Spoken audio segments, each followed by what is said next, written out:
মানুষগুলো ভুলে যায় এই পুরো পৃথিবীর বিনিময়ে মানুষ 1 মিনিট বাড়তি বেঁচে থাকার ক্ষমতা রাখে না। এ মানুষগুলো ভুলে যায়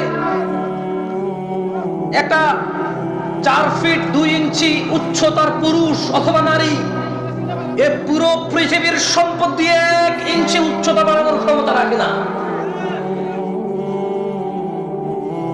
মানুষ তার যৌবনের রিজিককে অস্বীকার করে সম্পদের সামনে তুচ্ছ করে। সে ভুলে যায় 60-70 বছরের বৃদ্ধ পুরো পৃথিবী আর পৃথিবীতে যা আছে সবকিছু ঢেলে দিয়ে যৌবন ফিরাতে পারে না। যুবক তার যৌবন নিয়ে সন্তুষ্ট না।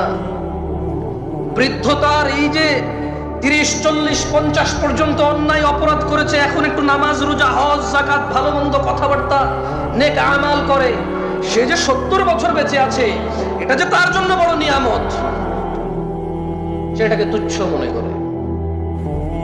বাংলাদেশীদের কাছে টাকার উপরে কোনো রিজিক নাই, যে কোনো মূল্যে উপার্জন করতে হবে। আজকে আলোচনার বিষয় রিস্ক।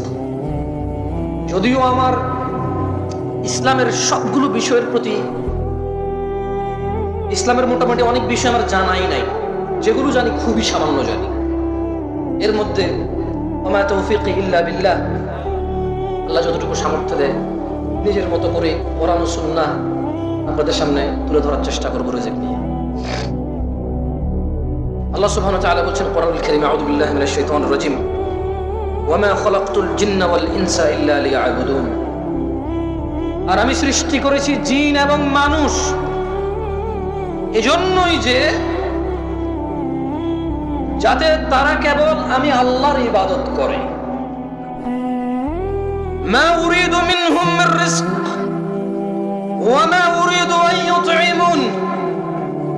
আমি আল্লাহ এদেরকে সৃষ্টি করেছি শুধু ইবাদত করার জন্য, মানুষ আর জিনকে। মা উরিদু মিনহুম মিন রিজক, আমি আল্লাহর এদের কারো কাছে রিজিক চাই না। ওয়া মা উরিদু আন ইউতঈমুন, আমি এটাও চাই না যে মানুষ আর জিন মিলে কিছু করে আমাকে খাওয়াবে।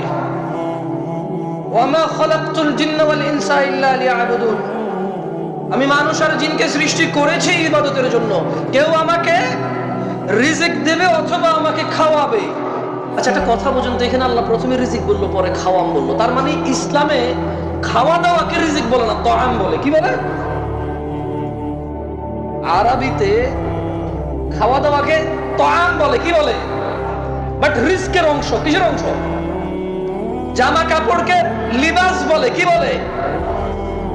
রিজকের অংশ, কিন্তু রিজিক বলে না। মানে এটাই শুধু রিজিক, জামা কাপড় অন্ন বস্ত্র এরকম করে স্পেসিফিক করে না। লিবাস কিন্তু রিজক, তাআম কিন্তু রিজক, আল মাল কিন্তু রিজক। সুস্থতা রিজক, সম্মান রিজক, ইলম রিজক, বাচ্চা কাচ্চা রিজক। সো আমরা বাংলাদেশিরা কনফিউজড, আমরা দ্বিধাদ্বন্দ্বের মধ্যে ভুগতেছি যে সম্পদ নাই মানে কিচ্ছু নাই, সম্পদ না মানে রিজিক নাই।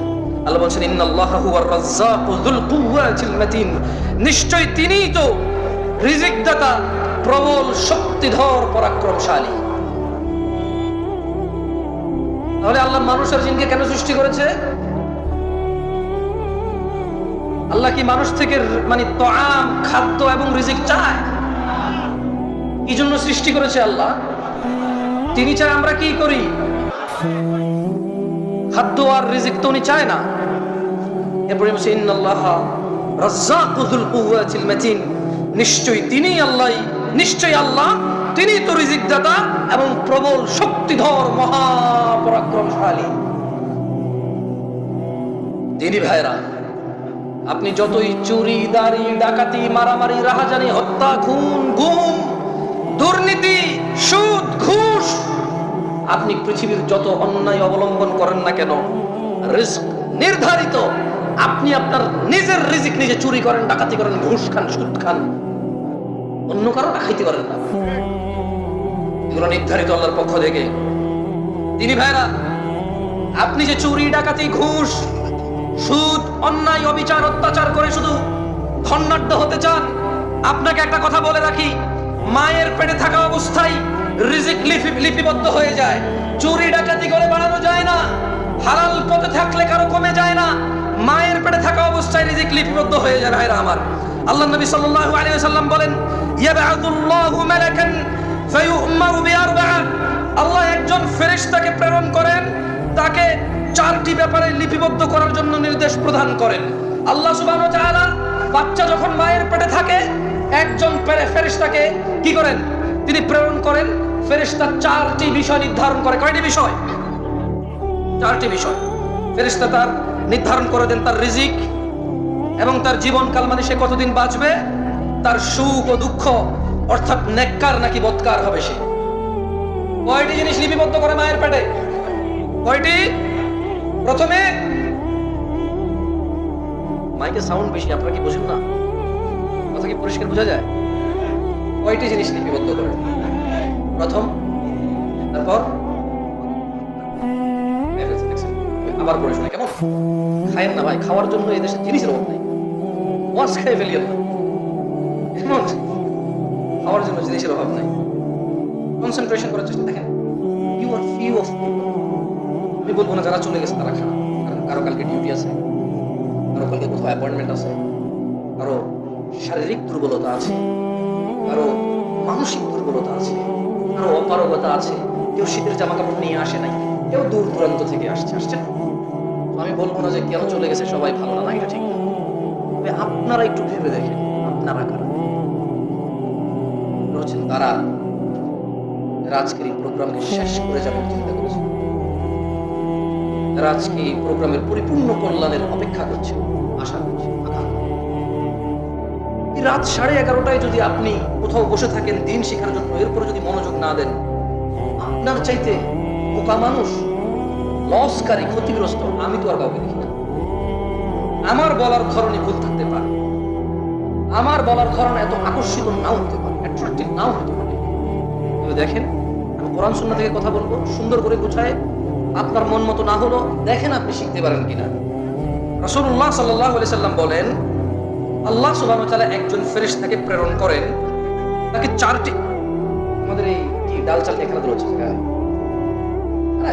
ডেকোরেটর খাবার ওখানে হাঙ্গামা করছে, ক্ষুধার্ত লোকগুলোকে তোমরা বসায় রাখছো, তাহলে খাইতে দাও, চুপচাপ করো। খাবার জন্য যদি করে মুখে দিয়ে দাও না ভাত, তোমরা সব হেল্প করো, দুইজনে দুই হাতে নিয়ে মুখে দিয়ে দাও, চুপ করো, খাবে তো খাক না।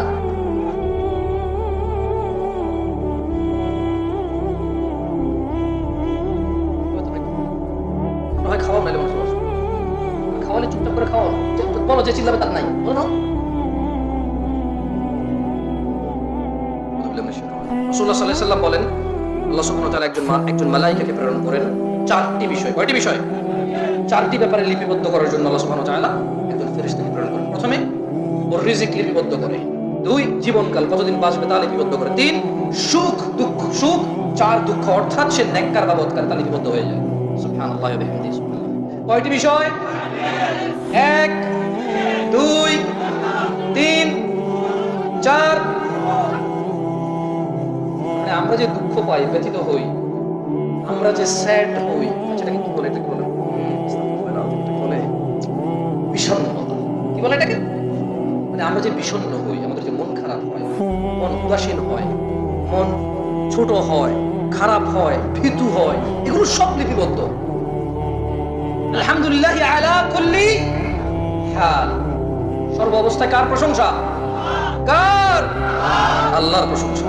যে ওয়ালা ইউতিল ঈমান ইল্লা মান আহাব, পূর্বাচলের মানুষ, আমি জানি না কোন বোন এখনো উপস্থিত আছে কিনা, রাত প্রায় 11:30 প্লাস, রাত প্রায় 12টা বাজে। ও আমার ভাই ও বোনরা, এই হাদিসের দিকে একটু লক্ষ্য করেন। ইন্নাল্লাহা ইউতিদ দুনিয়া মান ইউহিব ওয়া মান লা ইউহিব, আল্লাহ দুনিয়া দিবে, গাড়ি দিবে, বাড়ি দিবে, সম্মান দিবে, সম্ভ্রম দিবে, সব কিছু দিবে, ক্ষমতা দিবে যাকে আল্লাহ ভালোবাসে আর যাকে ভালোবাসে না, উভয়কে। ওয়ালা ইউতিল ঈমান, কিন্তু আল্লাহ ঈমান দিবে শুধু তাকেই, ইল্লা মান আহাব, যাকে আল্লাহ ভালোবাসে শুধু তাকেই আল্লাহ ঈমান দেবে। আল্লাহর কাছ থেকে ঈমান পাইতে হইলে আল্লাহর ভালোবাসার উপযোগী হইতে হবে, এই ছাড়া ঈমান পাওয়া যাবে না। ঈমানদার তো অনেক দূরে, আল্লাহ ঈমানই দিবে না যদি আল্লাহ আপনাকে না ভালোবাসে। আল্লাহর ভালোবাসা পাবেন কিভাবে বলতে পারেন? আল্লাহ বলেন কুল ইন কুনতুম তুহিব্বুনাল্লাহ, ও মুহাম্মদ সাল্লাল্লাহু আলাইহি ওয়াসাল্লাম এদেরকে বলে দেন ইন কুনতুম তুহিব্বুনাল্লাহ, যদি তোমরা আল্লাহকে ভালোবাসো, ফাত্তাবিউনি, আমি মুস্তাফা সাল্লাল্লাহু আলাইহি ওয়াসাল্লামের অনুসরণ করো, ইউহিব্বুকুমুল্লাহ, যদি আমি মুহাম্মদের অনুসরণ করো, ওই আল্লাহ আরশে আযীমের মালিক উনি নিজেই তুমি বান্দাকে সৃষ্টিকে ওই আল্লাহ নিজেই ভালোবাসবে। আল্লাহ ভালোবাসবে কাকে? জবাব ঠিক হয়েছে, এবার সবাই বলেন আল্লাহ কাকে ভালোবাসবে? যে নবীর অনুসরণ করে। আল্লাহ কাকে ভালোবাসবে? আল্লাহ কাকে ভালোবাসবে? যে বাঁ হাতে খায় সে কি নবীর অনুসরণ করে? যে টাকনুর নিচে পড়ে সে কি রাসূলের অনুসরণ করে? যে দাঁড়িয়ে দাঁড়িয়ে খায় সে কি রাসূলের অনুসরণ করে? যে ডান পায়ে টয়লেটে যায় সে কি রাসূলের অনুসরণ করে? যে বাম পায়ে মসজিদে ঢোকে সে কি রাসূলের অনুসরণ করে? যে গালিগালাজ করে সে কি নবীর অনুসরণ করে? যে হারামখোর সে কি নবীর অনুসরণ করে? যে জিনাকারী সে কি নবীর অনুসরণ করে? যে দ্বীনের মধ্যে নেকির আশায় নতুন নতুন সুন্দর সুন্দর ভালো ভালো কাজ করে ইবাদত বলে চালিয়ে দেয়, অথচ নবী বলেনি সে কি নবীর অনুসরণ করে? আরে কে নবীর অনুসরণ? কুল্লু উম্মতি ইয়াদখুলুনাল জান্নাহ, ইয়া নাস, মানুষ তিনি সাল্লাল্লাহু আলাইহি ওয়াসাল্লাম বলেছে কুল্লু উম্মতি ইয়াদখুলুনাল জান্নাহ, আমার উম্মতের সবাই জান্নাতে যাবে। সুবহানাল্লাহ। ইল্লা মান আবা, আবা জান্নাতে যাবে না। সাহাবারা বললেন ইয়া রাসূলুল্লাহ সাল্লাল্লাহু আলাইহি ওয়াসাল্লাম, ওয়া মান ইয়াবা ইয়া রাসূলুল্লাহ সাল্লাল্লাহু আলাইহি ওয়াসাল্লাম, ইয়া রাসূলুল্লাহ কে আবা? তিনি সাল্লাল্লাহু আলাইহি ওয়াসাল্লাম বললেন মান আতাআনি, যে আমি মুস্তাফার অনুসরণ করে, যে আমি মুহাম্মদের অনুসরণ করে, দাখালাল জান্নাহ, সে জান্নাতে যাবে।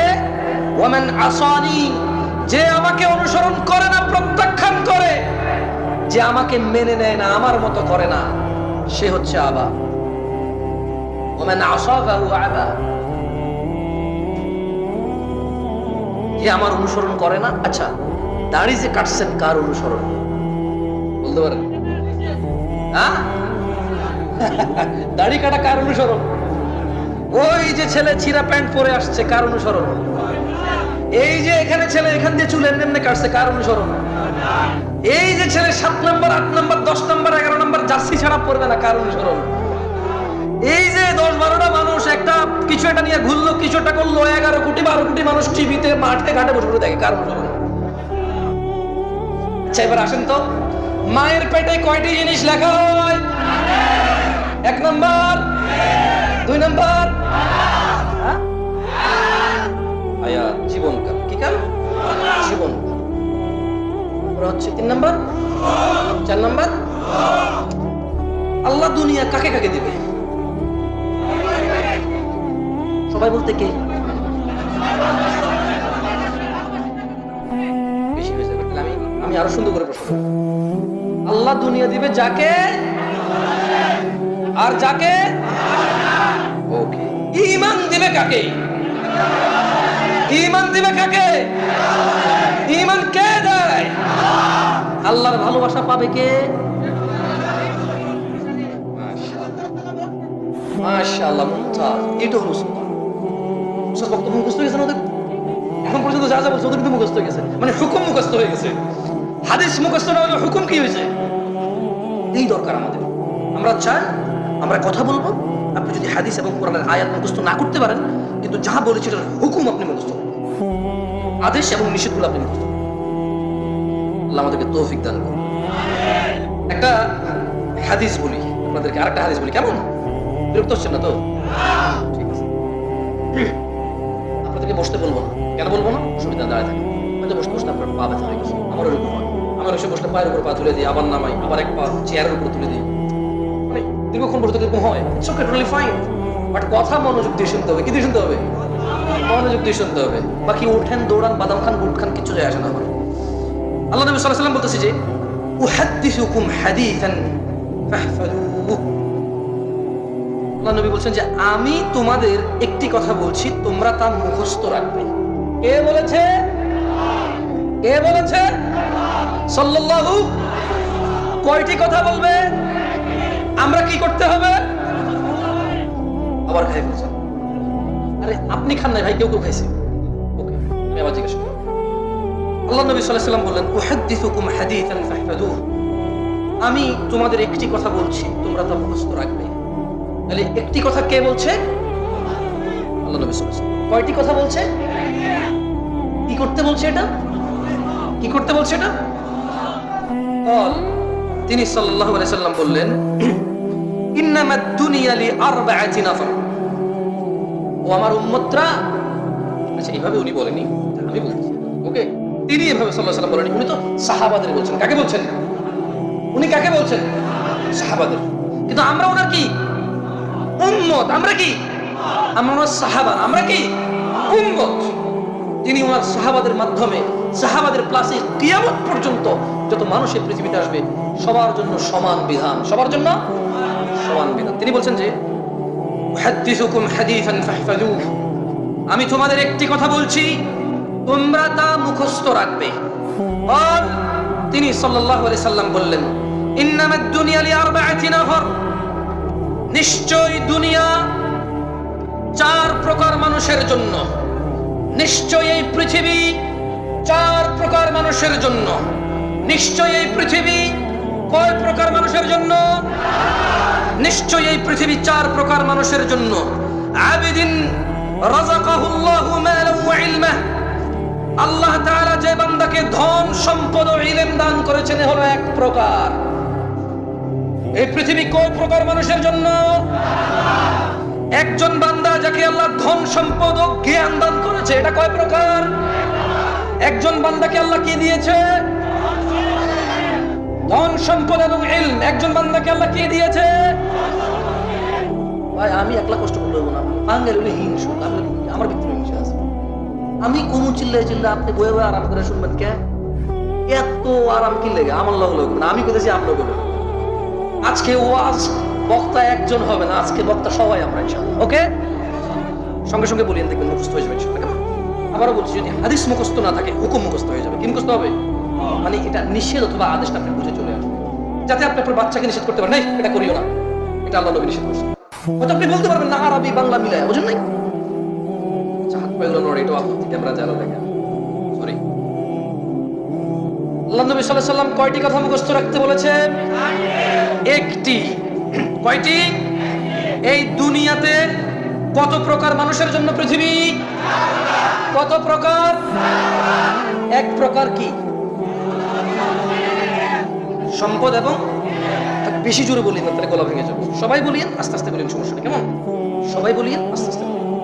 তাহলে এক প্রকার হচ্ছে আবদান রিজকাহুল্লাহ, সরি রাযাকাহুল্লাহু মালান ওয়া ইলমা।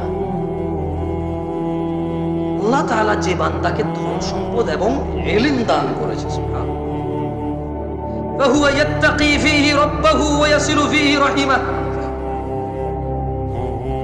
যাকে আল্লাহ ধন, সম্পদ ও ইলম দিয়েছে, আল্লাহ বলছেন যে, আল্লাহ নবী বলছেন যে আর ইলমের ক্ষেত্রে তার রবকে ভয় করে ও আত্মীয়দের সাহায্য করে, সুবহানাল্লাহ।